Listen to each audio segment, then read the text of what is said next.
As I drive by the many streets of Ryrie, which is 3 or 4, I see a lot of these homes. I'm not really sure where Clay Rowan lived or where he was brought up, but for some reason, this place seems like this is where he would be. In this little log cabin on the side of the road on 426 off of Main Street.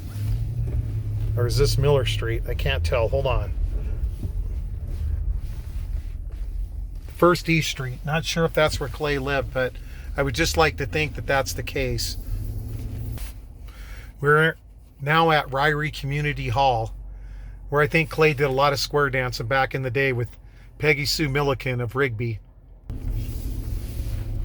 Another perspective going through town the other way. Again, we are passing, there's the local grocery, bakery, and gift shop. I'm sure Clay got a lot of empty Budweiser cans to make his beer bongs back in the day. School district once again. Ooh, there's the Ryrie Bar. That's where the magic happens, Friday and Saturday nights, next to the Ryrie Pavilion. And there's where Clay Rowan used to lift weights at the Ryrie Gym. Okay, I think we're almost at the end of town here.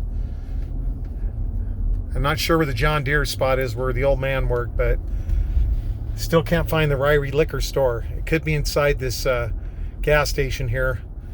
But I think I'm going to go in and ask these people if they know any Rowans. Well, I have to say that's a little awkward. There's some guy in there.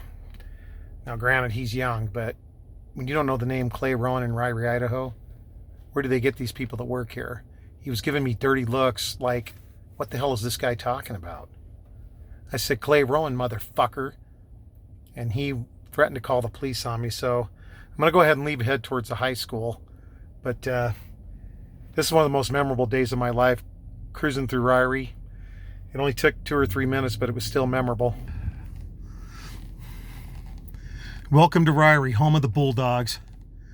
That looks like a dog ready to headbutt some motherfuckers right there. If these streets could talk and tell the stories, I can only imagine what they might say. Now, the reason I stopped at this building is very important, because this building was responsible for shaping a young mind of one of our great leaders. Did they know at the time the great things this man was going to do? Probably not. But it's important that this should be documented. Ryrie High School. Yes, where Clay Rowan went to high school. And when the bell rang outside the north door coming down the hallway, when all the kids in this Mormon community were walking by the baseball field, heading over to seminary at the Mormon church, Clay Rowan said, "Not today, motherfuckers. I'm going to go smoke a blunt with my buddies." Yes, that's Clay Rowan. You better recognize. So I've been sitting here for about a half hour trying to just comprehend what went on in this town those many years ago when this young man named Adam C. Rowan was raised by his father, who worked at the John Deere tractor place that unfortunately I couldn't find.